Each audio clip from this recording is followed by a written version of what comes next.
Amen. Béni soit le Seigneur. Ce matin, on va aborder un thème qui n'est pas souvent abordé. Mais bon, que le Seigneur nous fasse grâce et que nous puissions recevoir quelques enseignements de sa part. Si le titre peut s'afficher.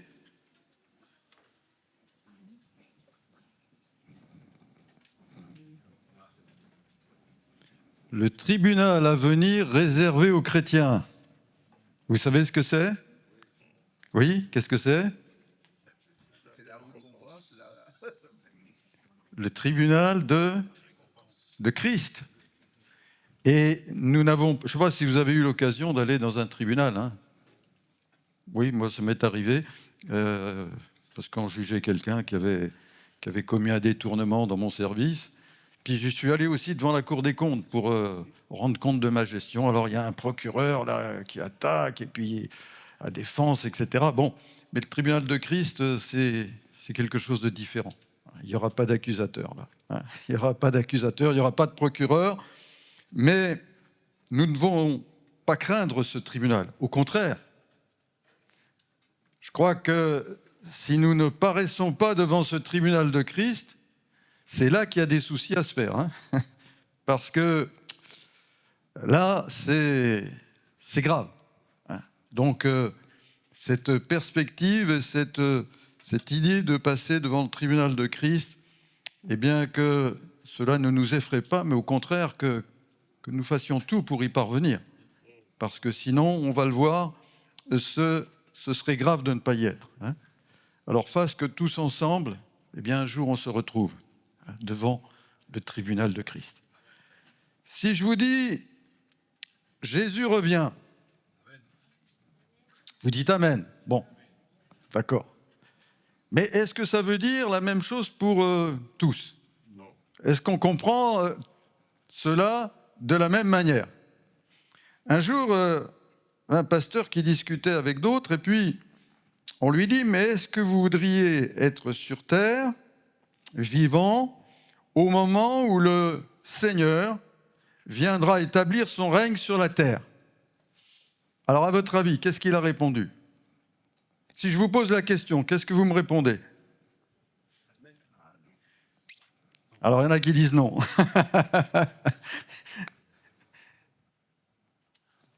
Qui dit non ? Qui dit oui ? Non.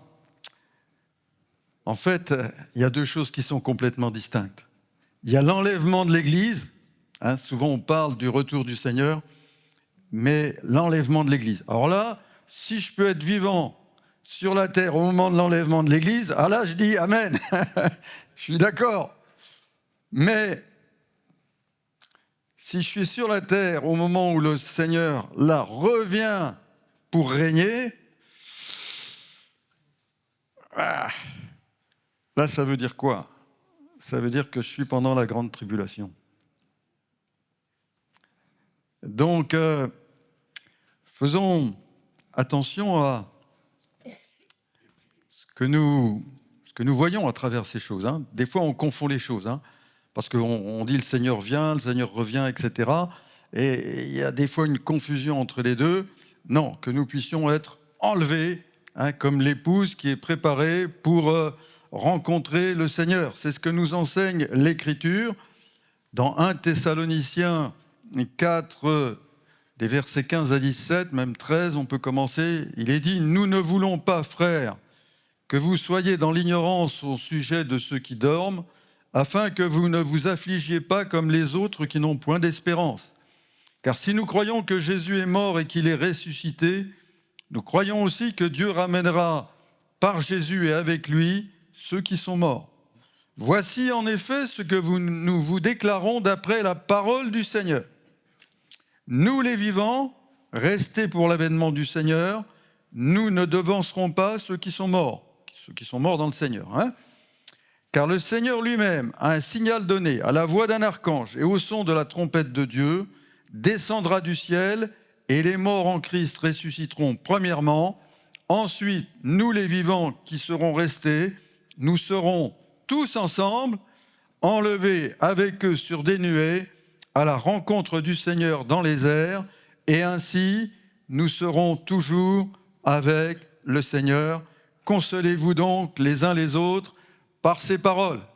Il connaissait là, des persécutions, il leur dit, mais consolez-vous, parce que par ces paroles, ayez cette assurance que un jour vous serez enlevés avec le Seigneur. Alors, vous savez, certains, et pratiquement, je dirais, à toutes les périodes de l'histoire, il y a des gens qui vous ont dit « mais le Seigneur va venir, l'enlèvement va avoir lieu à telle date, à tel machin, etc. etc. » Bon, et puis, le temps a passé, et puis, finalement, on est toujours là. Hein. Mais, finalement, on s'aperçoit quand le Seigneur a dit à ses apôtres, à ses disciples, qu'il ne resterait pas pierre sur pierre lorsqu'ils lui ont parlé du temple. En fait, il lui pose 3 questions. Ils lui disent, mais quand est-ce que ça arrivera? Quel sera le signe de ton avènement, de la fin du monde, etc., etc. Et le Seigneur va donner un certain nombre de réponses que l'on retrouve dans l'évangile de Matthieu, dans l'évangile de Luc. Les deux se complètent un petit peu. Et par rapport aux signes qui sont donnés, il y a parfois une confusion, si vous voulez, entre les signes qui concernent son retour pour régner sur la terre et en ce qui concerne l'enlèvement. Mais en ce qui concerne l'enlèvement, il y a souvent confusion entre les deux. Parce que finalement, qu'est-ce qu'ils nous disent pour l'enlèvement? Qu'on sera surpris, que ça aura lieu comme un voleur, au moment où personne ne s'y attend. Alors que quand, après l'enlèvement là, que nous avons vu, qu'est-ce qui va se passer? Bon, il va y avoir, on va en parler, le tribunal de Christ, les noces de l'agneau, et sur la terre, qu'est-ce qui se passe? La tribulation et la grande tribulation. Et dans les signes qui sont donnés, il y a certains signes, en fait, qui concernent la fin de la tribulation et le retour du Seigneur en gloire pour régner sur la terre avec ses saints. Et attention, confondez pas les deux. Vous savez, en ce moment, vu les événements mondiaux qui se passent, vu le déclin moral de la société, toutes ces abominations qui se commettent, les guerres, et là, on est en plein dedans, là.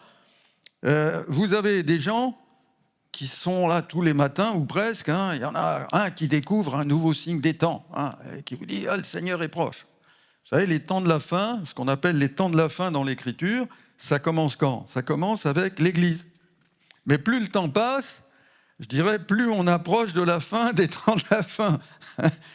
Mais il nous importe d'être prêts. Et qu'est-ce que nous dit le Seigneur? Veillez, priez, soyez prêts, tenez-vous prêts. Tenez-vous prêts.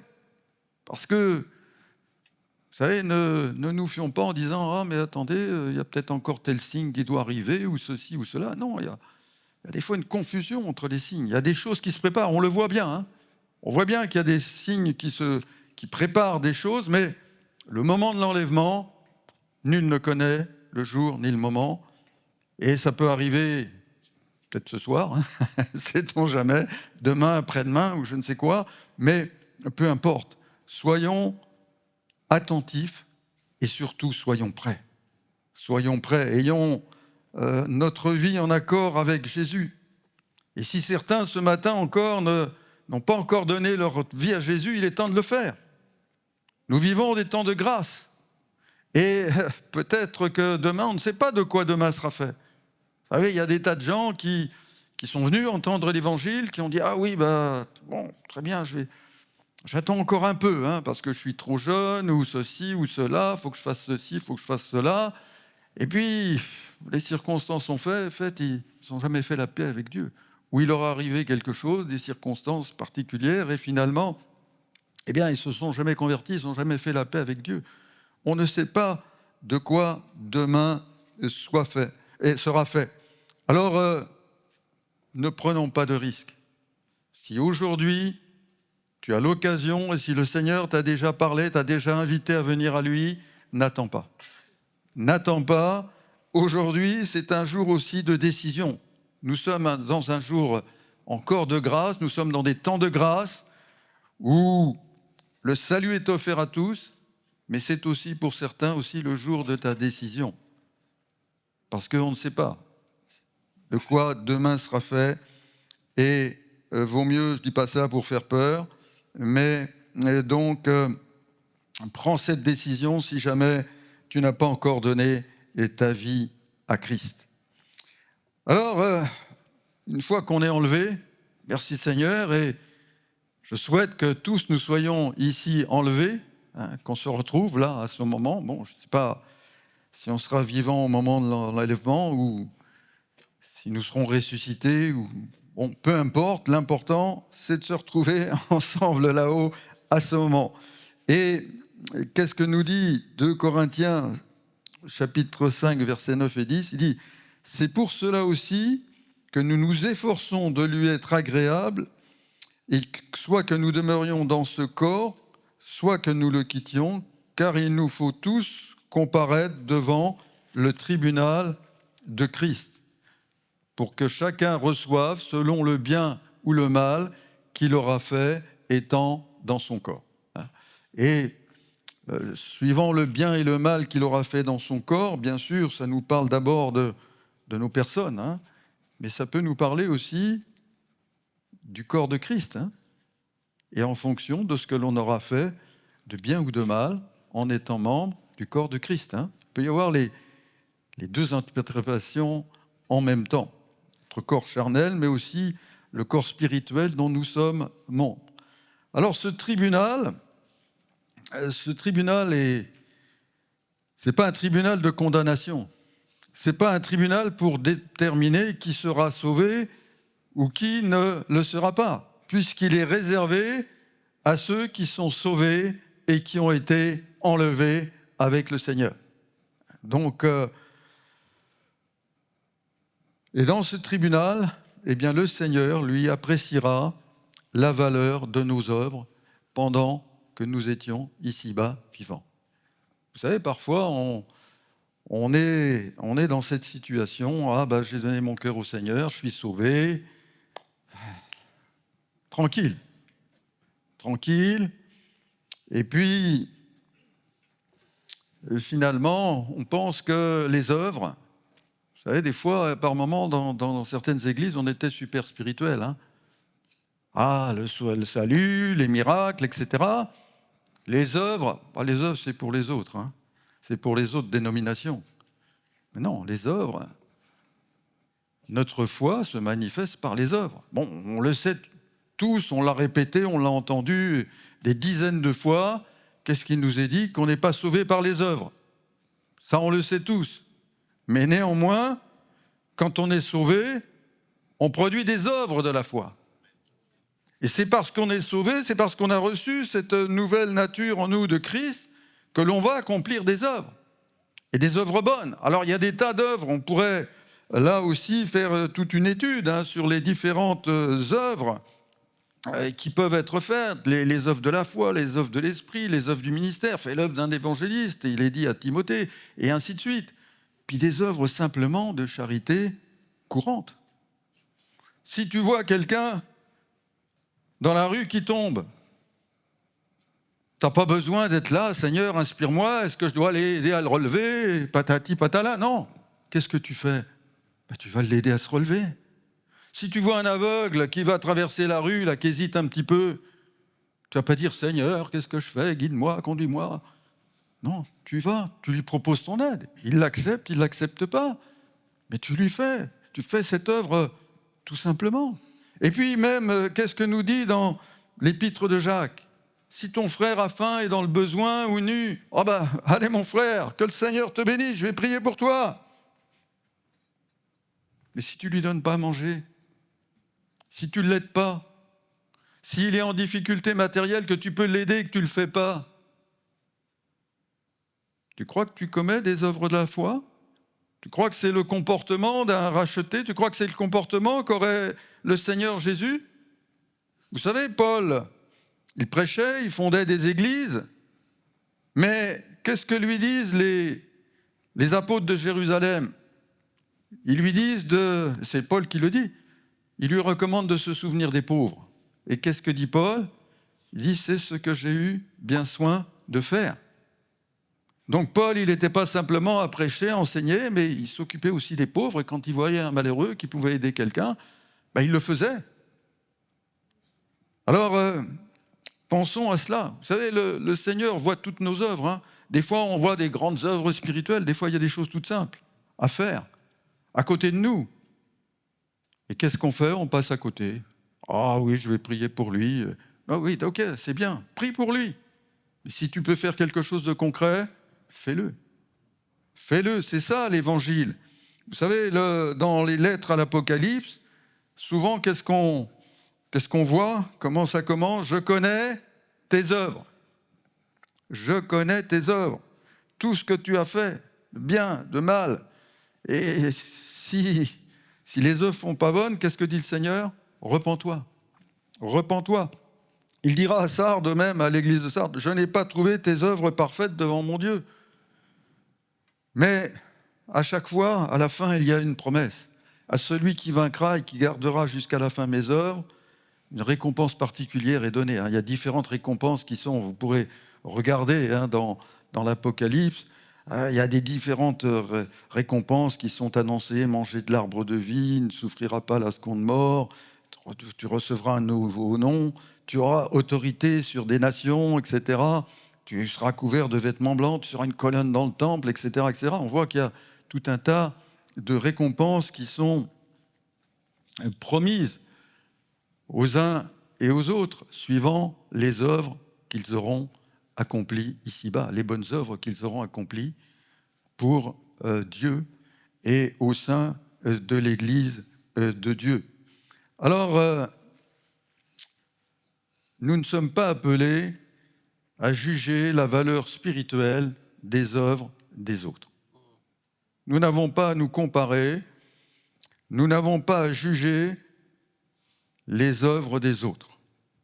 Je parle des œuvres spirituelles, je ne parle pas du péché, hein. Parce qu'on dit souvent, il ne faut pas juger, etc. Mais on est à même de distinguer. Quand il y a péché, hein. L'apôtre Paul qui dit de ne pas juger avant le temps, à Corinthe, quand il apprend qu'il y a un homme qui est avec sa belle-mère, là, il dit qu'un tel homme soit livré à Satan, là, il juge. Hein. Et en fait, il juge en plus pour son bien, en disant ainsi, au moins que l'âme soit sauvée, si le corps est détruit. Mais, donc, nous n'avons pas à juger l'œuvre spirituelle des autres.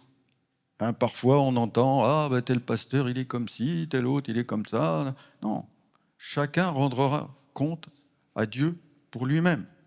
Chacun rendra compte à Dieu pour lui-même. Qu'est-ce que nous dit Paul dans l'Épître aux Romains au chapitre 14, versets 7 à 13 ? Il dit « En effet, nul ne vit pour lui-même et nul ne meurt pour lui-même. Car si nous vivons pour le Seigneur. Si nous mourons pour le Seigneur. Soit donc que nous vivions, soit que nous mourions, nous sommes au Seigneur. Car Christ est mort et il a vécu afin de dominer sur les morts et sur les vivants. Mais toi, pourquoi juges-tu ton frère? Ou toi, pourquoi méprises-tu ton frère? Puisque nous comparaîtrons tous devant le tribunal de Dieu.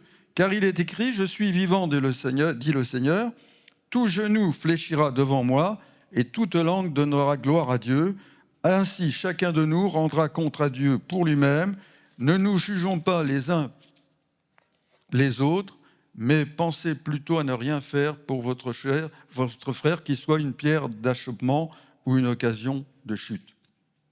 Là, Paul évoque un moment où, par rapport au service des chrétiens, il y a différentes opinions, différentes manières de faire. Il y avait encore, à l'époque, dans les églises, il y avait des gens qui étaient marqués par la culture judaïque et qui accordaient une importance à certains jours, d'autres qui s'abstenaient de manger tel aliment, etc., etc. Alors, il y en avait qui disaient « Ah ben toi, tu manges du cochon, toi, tu vas aller en enfer. Et puis toi, ben non, tu n'as pas compris. » ou ceci.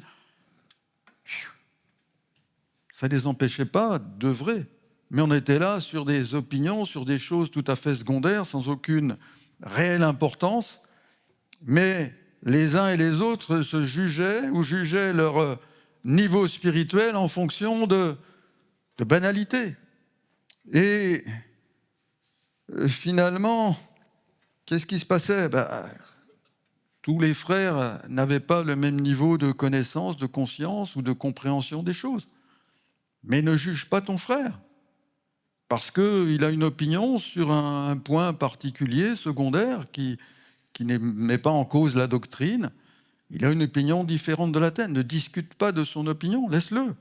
S'il doit être éclairé, ou si toi tu dois être éclairé, prie pour que ou bien lui soit éclairé, ou que toi tu sois éclairé sur ce point-là, et que tu te réalises que finalement ça n'a pas d'importance. Vous savez, Paul subissait des tas de critiques.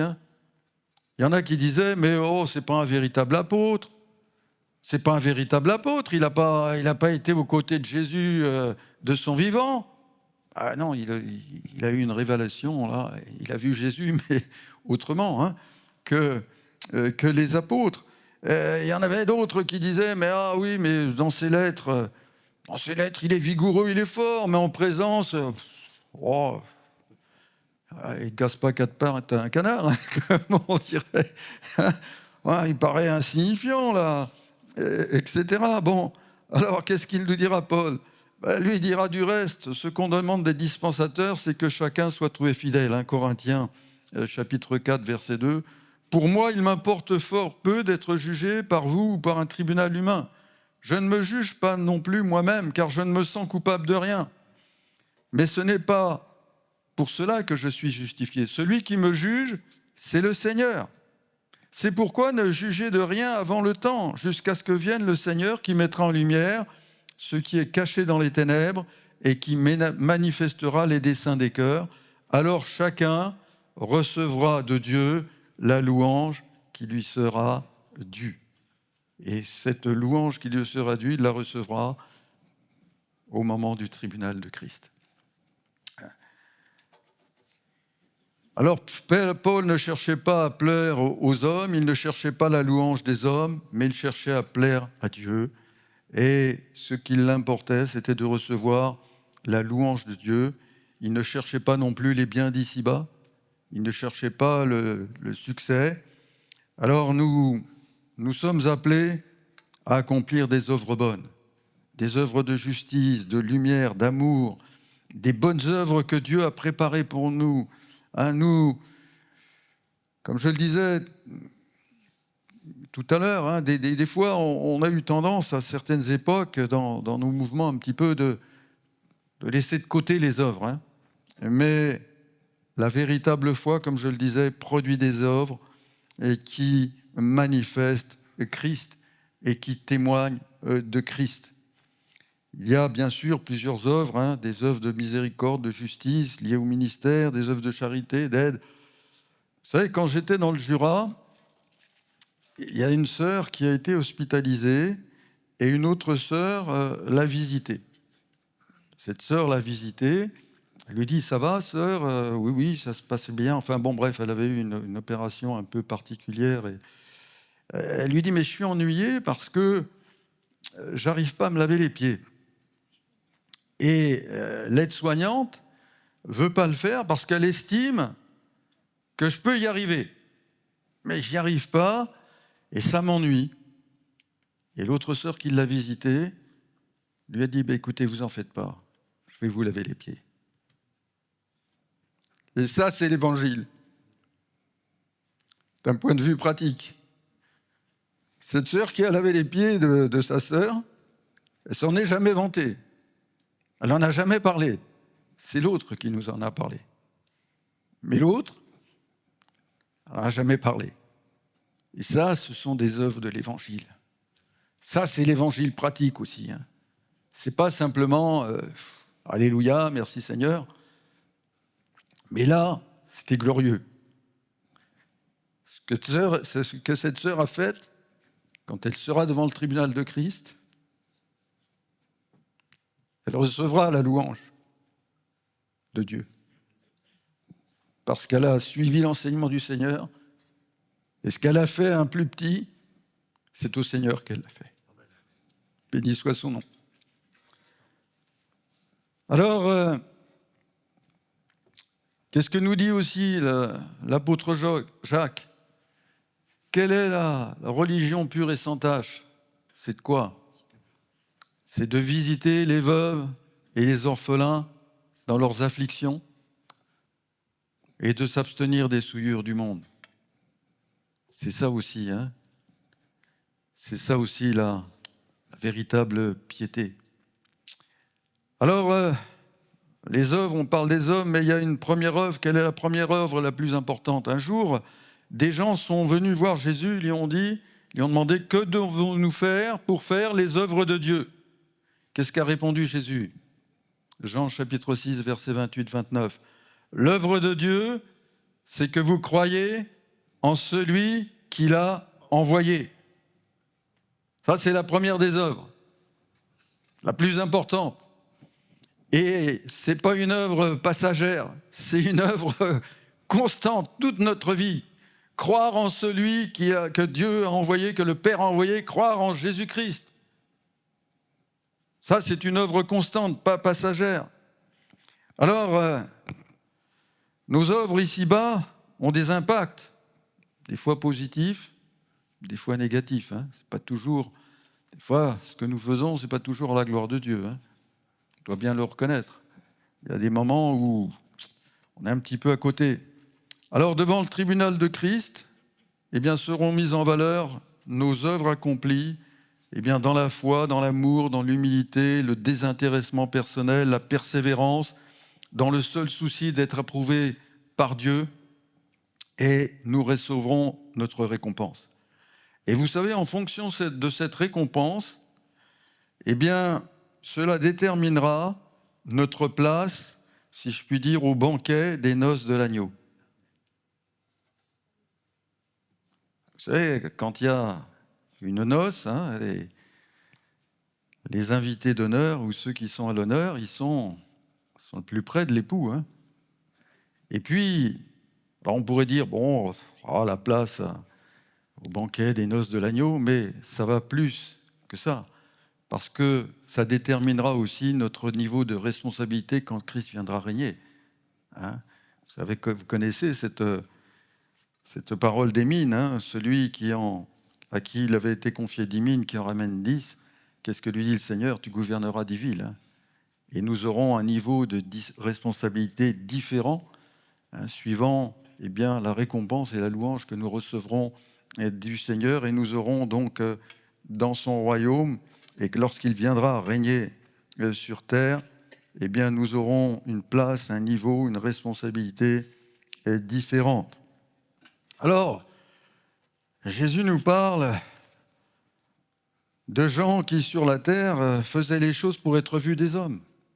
Les pharisiens, qui faisaient de longues prières au coin des rues, qui faisaient tomber des pièces là, avec beaucoup de bruit dans le tronc à l'entrée du temple. Et ils faisaient ça pour être vus des hommes. Et qu'est-ce que nous dit le Seigneur? Ils ont leur récompense. Ils n'auront pas pour cela une récompense dans le ciel, puisqu'ils l'ont déjà eu, leur récompense. Et ceux qui ont fait, qui sont venus dans l'œuvre de Dieu par intérêt ou pour avoir de l'argent, ils ont eu leur récompense. Ils voulaient de l'argent, ils en ont touché. Ils ont leur récompense. Ou ceux qui font les choses par intérêt. Tiens, je vais aider mon frère, mais c'est pour qu'il me renvoie l'ascenseur. J'attends qu'il soit redevable envers moi. Non. Si tu attends qu'il soit redevable envers toi et que, effectivement, c'est comme s'il payait sa dette, tu as ta récompense. Tu ne l'auras pas dans le ciel. Mais qu'est-ce qui importe? C'est d'avoir l'approbation des hommes? C'est d'avoir des récompenses ici-bas? Ou c'est d'avoir la récompense dans le ciel? Donc, ce tribunal, de Christ ne nous conduira pas à une condamnation. Christ examinera la réalité spirituelle des choses, nos actions, même nos actions secrètes, même nos pensées les plus secrètes. Seigneur, des fois on se dit, mais est-ce que ça va être public ou pas? Seigneur, changeons nos pensées, parce que, ou repentons-nous, parce que si on peut régler les choses avant que notre fidélité, l'usage que nous aurons fait des capacités qu'il nous a données et des dons qu'il nous a confiés, est-ce qu'on les a valorisés? Et là aussi, et il en résultera soit un gain, une récompense de niveaux divers, comme je l'évoquais, ou une perte. Ou finalement, alors la pire des choses, c'est que c'est toute l'œuvre d'une vie n'aura produit que du néant. Et que le salut restera acquis, mais que nous dit l'Écriture? Qu'ils seront sauvés, mais comme au travers du feu.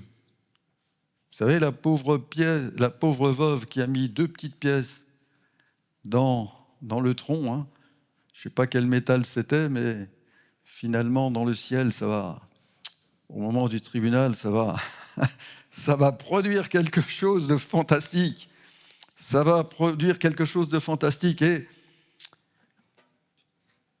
finalement, nos œuvres, et nous le voyons dans la première épître aux Corinthiens, au chapitre 3, des versets 10 à 16, nous allons construire et nous faisons nos œuvres. Et là, Paul prend une image où on va construire, on va bâtir nos œuvres sur différents matériaux. Et Paul nous dit dans la première aux Corinthiens, chapitre 3, verset 10, « Selon la grâce de Dieu qui m'a été donnée, j'ai posé le fondement comme un sage architecte, et un autre bâtit dessus, mais que chacun prenne garde à la manière dont il bâtit dessus, car personne ne peut poser un autre fondement que celui qui a été posé, savoir Jésus-Christ. Or, si quelqu'un bâtit sur ce fondement avec de l'or, de l'argent, des pierres précieuses, du bois, du foin, du chaume ou de la paille, l'œuvre de chacun sera manifestée. Car le jour la fera connaître, parce qu'elle se révélera dans le feu. Et le feu éprouvera ce qu'est l'œuvre de chacun.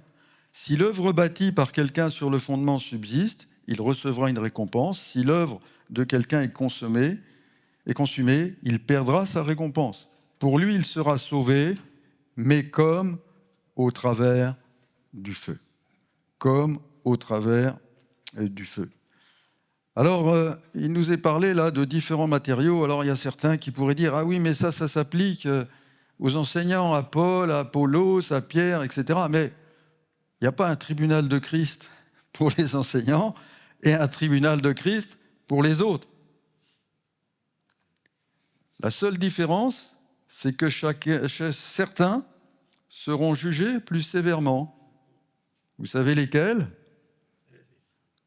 Il y en a un ici qui sera jugé plus sévèrement. Qu'est-ce que nous dit Jacques ?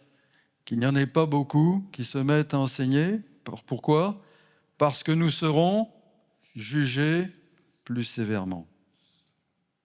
Pourquoi ? Parce que si nous enseignons les autres, il faut d'abord nous enseigner nous-mêmes. Et alors que cela ne refroidisse pas ceux qui sont appelés au ministère ou ceux qui aspirent à une charge d'ancien, en se disant « Oh non, j'y vais pas, je ne vais pas y aller, je vais être jugé plus sévèrement. » Ben oui, je vais être jugé, moi, plus sévèrement. Lama aussi, tu vas être jugé plus sévèrement. Et puis d'autres, certains là qui montent les pasteurs et autres, on sera jugé plus sévèrement parce qu'on ne pourra pas dire je ne connaissais pas, je ne savais pas. Ah ben si tu savais, puisque tu l'as enseigné. Tu l'as enseigné et tu n'as pas fait. Eh oui, c'est comme ça, mais que ça ne vous dissuade pas d'aspirer à la charge d'ancien.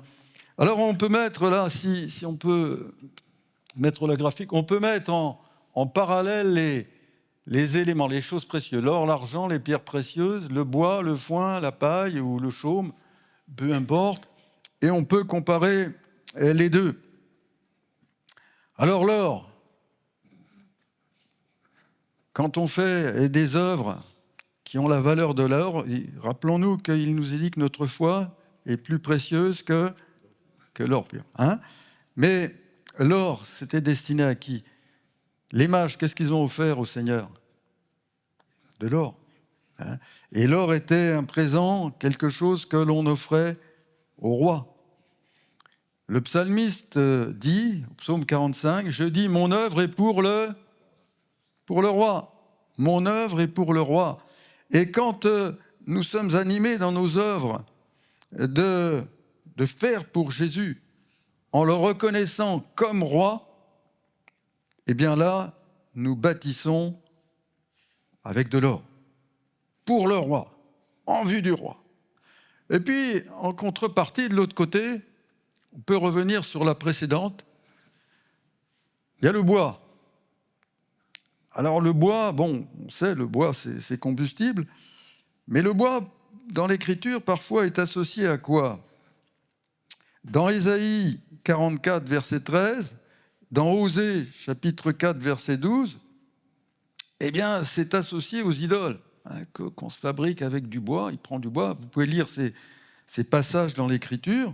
Cela nous parle d'idoles. Ça nous parle aussi du travail tout pour soi-même. Dans Agée, prophète Agée, chapitre 1er, verset 4, qu'est-ce que dit le Seigneur? « Est-ce pour vous le temps d'habiter vos demeures lambrissées, alors que la maison de Dieu est détruite ?» Et là, le bois, eux, ils s'occupaient de mettre des beaux lambris dans leur maison, ils s'occupaient de travailler pour eux-mêmes. Et puis pendant ce temps-là, le temple était détruit, personne ne s'occupait de le rebâtir.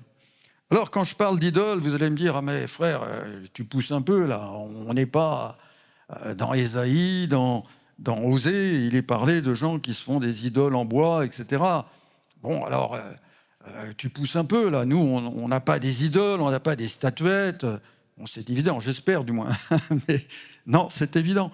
Mais vous savez, il y a des idoles immatérielles. Hein. Il y a des idoles immatérielles. Et qu'est-ce que c'est qu'une idole? C'est en fait tout ce qui va prendre la place de Dieu, ou tout ce qui va prendre la place qui revient à Dieu, ou ce qui revient à Dieu. Et vous savez, il y a une idole hein, par moment qui vient dans nos vies. Vous savez laquelle? L'idole des problèmes, l'idole des soucis. Parce qu'on pense tellement à nos problèmes, à nos soucis, on rumine tellement, ça tourne tellement dans la tête, que finalement ça prend toute la place. Et quand on veut lire la parole, on commence à lire la parole et puis, les problèmes, là, on n'arrive pas à se concentrer. Et puis on est tellement plein avec les problèmes qui tournent dans la tête qu'on n'arrive pas à louer, parce qu'on commence, mais les problèmes, mais là, t'as ton inquiétude, et ce qui t'arrive. Et puis, on n'arrive pas à prier, on a des difficultés, on commence, et puis les pensées viennent, mais comment tu vas te sortir là de ton problème, de ta difficulté, de ton inquiétude, et puis on se réveille la nuit, parce qu'on en fait des... Qu'est-ce que nous dit le Seigneur? Ne vous inquiétez de rien. C'est difficile ça, hein? C'est une chose difficile, hein? Et parfois, quand on se laisse emporter par nos problèmes, nos soucis, nos inquiétudes, qu'est-ce qui se passe? Eh bien, ça prend la place, ça prend toute la place. Et ça nous empêche d'œuvrer pour Dieu. Et puis, comme je le disais, là, ces gens-là qui, à l'époque, se faisaient des belles demeures, eux, tout ce qui les préoccupait, c'était eux-mêmes, c'était leur bien-être, plutôt que de se préoccuper, eh bien, des choses de Dieu. Alors l'argent, deuxième matériau, on pourrait, je dirais, étudier, évoquer beaucoup d'autres choses par rapport à ces symboles. Mais qu'est-ce que nous dit le psaume 12, verset 7 ? Les paroles de l'Éternel sont des paroles pures, un argent éprouvé dans un creuset de terre, et 7 fois épuré. La parole de Dieu, les œuvres en s'appuyant sur la parole de Dieu. Aucune erreur dans la parole de Dieu. La parole de Dieu est parfaitement fiable. C'est comme, nous le dit le psalmiste, comme un argent 7 fois épuré. J'ai regardé un petit peu les techniques de purification de l'argent. Il fallait s'y reprendre plusieurs fois parce qu'il y avait toujours des scories. À l'origine, souvent, il y avait du plomb qui était mêlé avec l'argent. Il fallait épurer une première fois, une deuxième fois. Mais la parole de Dieu, une vie et des œuvres fondées sur la parole de Dieu, qui est certaine, qui est véritable, et de nous appuyer toujours et d'œuvrer toujours en fonction de la parole de Dieu et conformément à la parole de Dieu. Là, c'est de l'argent. Et il y a aussi, ça nous parle du processus de nos vies. Cet argent qui devait être épuré plusieurs fois, vous savez, c'est un petit peu comme nos vies. Pour être utiles au Seigneur, plus nous serons purifiés, plus nous serons sanctifiés, plus nous serons utiles à son œuvre. Alors que le Seigneur nous fasse grâce, c'est un processus de purification permanente et confions-nous toujours pleinement sur sa parole. Ne mettons jamais en doute sa parole et œuvrons selon ce que sa parole nous enseigne. Et puis, en face, qu'est-ce qu'on voit? Du foin. Du foin, qu'est-ce que c'est? C'est de l'herbe sèche. Ça nous parle finalement du côté éphémère de l'herbe, qui apparaît pour un temps, tout de suite fauché. Et il y a des gens qui mènent leurs œuvres, ils commencent, mais c'est très éphémère, ils ne vont pas plus loin, ils s'arrêtent en chemin. Et finalement, ils deviennent comme du foin, l'herbe sèche, une sorte de sécheresse spirituelle. Et le foin, essentiellement, il est destiné aussi à nourrir les animaux. Et je dirais qu'il y a des choses, l'Écriture nous parle de l'homme animal non régénéré et de l'homme spirituel. Et qu'est-ce que nous dit le psalmiste? Psaume 73, verset 22. « Lorsque mon cœur s'aigrissait, j'étais stupide et sans intelligence, j'étais à ton égard comme les bêtes. » Comme quelqu'un qui est destiné à manger du foin parce que finalement, il s'aigrissait dans son cœur. Et l'œuvre qu'il faisait pour Dieu, c'était de manière aigrie. Et là, quand nous faisons les choses avec un zèle amer, quand nous nous aigrissons, eh bien, nos œuvres, c'est comme du foin. Vous savez, il y a aussi, ça nous parle, vous connaissez, on a étudié Daniel. Il y a un roi qui s'est retrouvé du jour au lendemain à manger de l'herbe. Nebuchadnezzar ou Nabuchodonosor, si vous préférez. Qu'est-ce qui lui est arrivé? Parce qu'il s'est élevé dans l'orgueil. Il s'est élevé dans l'orgueil et finalement, il a été réduit à quoi? À manger de l'herbe. Il a été abaissé pendant un temps. Et dans Ésaïe, chapitre 33, verset 11, il est dit « Vous avez conçu du foin et vous enfanterez de la paille. Votre souffle, c'est un feu qui vous consumera. » Le foin, c'est souvent un aliment pour des ruminants. Alors, quand on œuvre pour le Seigneur, ne soyons pas des ruminants. Vous avez compris. Ruminons la parole de Dieu, mâchons la parole de Dieu, remâchons-la, mais les ressentiments, les amertumes et le reste, ne soyons pas des ruminants dans ce sens. Et puis, je vous ai parlé des pierres précieuses. Et là, on a une image de ce qu'on peut penser ce qu'était, vous savez ce que c'est? Le pectoral. Le souverain sacrificateur mettait sur sa poitrine, sur son cœur, notre souverain sacrificateur, maintenant c'est Jésus, notre grand souverain sacrificateur, et nous sommes sur son cœur aussi. Il nous a gravés dans les paumes de ses mains, mais il nous porte sur son cœur aussi. Et il y avait 12 prières précieuses qui représentaient chacune des tribus d'Israël. Et le souverain sacrificateur, avec ce pectoral, et puis avec l'Urim et le Thummim, c'est des choses un peu mystérieuses. Urim et Thummim, ça veut dire lumière et perfection. Eh bien, avec cela, il déterminait la volonté de Dieu. Quelle était la volonté de Dieu? Quand il interrogeait Dieu, alors je ne vous expliquerai pas le processus parce que je ne le connais pas. Est-ce que les pierres brillaient d'une certaine manière? Il y avait aussi cet Urim, ce Thummim. Et finalement, il cherchait à connaître la volonté de Dieu. Est-ce qu'on y va? Est-ce qu'on n'y va pas? Et qui a fait ci? Qui a fait ça? Est-ce qu'on fait comme ci? Est-ce qu'on fait comme ça? Et donc, ça nous parle d'œuvrer dans la lumière, dans la perfection, bien sûr, mais aussi d'œuvrer, comment dirais-je, conformément à la volonté du Seigneur, en cherchant constamment la volonté du Seigneur. Si nous œuvrons constamment en cherchant la volonté du Seigneur, en étant en accord avec la volonté du Seigneur, eh bien là, nous travaillons avec des pierres précieuses. Et là, ce sont des choses qui demeurent, en nous plaçant toujours dans la volonté du Seigneur. Hein? Et puis, donc, il y avait la paille. La paille, ça nous parle de quoi? La paille, vous savez, ça porte l'épi normalement. Hein? Mais s'il n'y a pas l'épi, la paille, ça ne sert pas à grand-chose. Ça sert aussi à faire de la litière ou à alimenter les animaux. Et dans Jérémie, chapitre 23, verset 28, il est dit « Pourquoi mêler la paille au froment ?» Et là, il s'adresse à des faux prophètes, à des prophètes qui mêlaient à la fois la paille et le froment. C'est-à-dire qu'ils mêlaient leurs propres paroles, leurs propres prophéties avec ce que leur disait Dieu. Mélangez les deux. Ne prenons pas nos pensées pour les pensées de Dieu. Veillons à cela. Et ce n'est pas parce qu'on aime une chose que Dieu aime, ou parce qu'on n'aime pas une chose que Dieu n'aime pas.